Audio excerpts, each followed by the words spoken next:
Irani forces launched military operations to clear Islamic State terrorists from the Anbar area in western Iraq.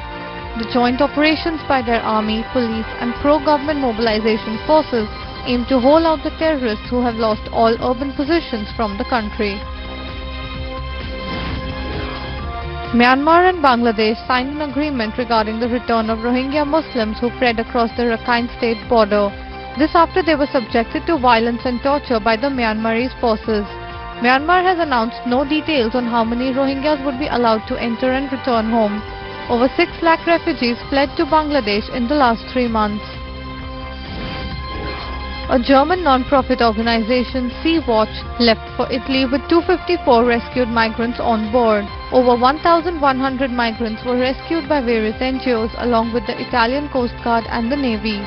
One of these was a woman who gave birth to her baby aboard a rubber dinghy. A suicide blast killed 8 people and wounded 17 in the country's eastern province of Nangarhar. The attack was reportedly aimed at a local police commander who was recently dismissed from his job. While the officer escaped unhurt, 2 of his children were killed in the attack. No group has claimed responsibility for the blast yet. Villagers in a prime farmland in Zimbabwe look forward to a better future under their new president after Robert Mugabe resigned from his post. The farmland was reportedly coveted by Mugabe's wife, and the farmers who did not have any paperwork to prove their ownership were left in the lurch. Despite the easing of an air and sea blockade by a Saudi-led coalition in Yemen, officials claim that no aid shipments had been received yet. War-torn Yemen, which is reeling under starvation and disease, is waiting for humanitarian traffic, but no shipment has come their way yet.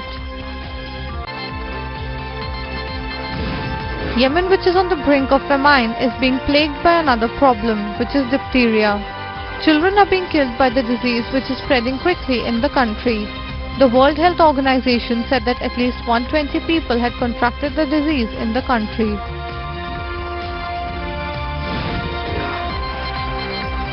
After authorities in Papua New Guinea ordered hundreds of asylum seekers in a controversial detention center on Manus Island to leave and destroyed their belongings, the action has drawn massive international criticism, with the UNHCR calling on Australia and Papua New Guinea to show restraint and handle the situation in a peaceful manner.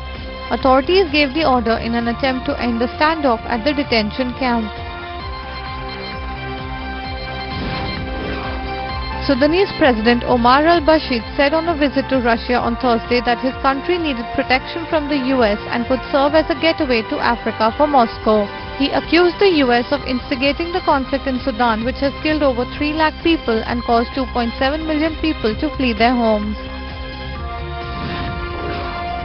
Turkey's foreign minister reproached EU countries on Thursday for painting Ankara as an enemy rather than an ally. He complained of a lack of support from Turkey's European NATO allies.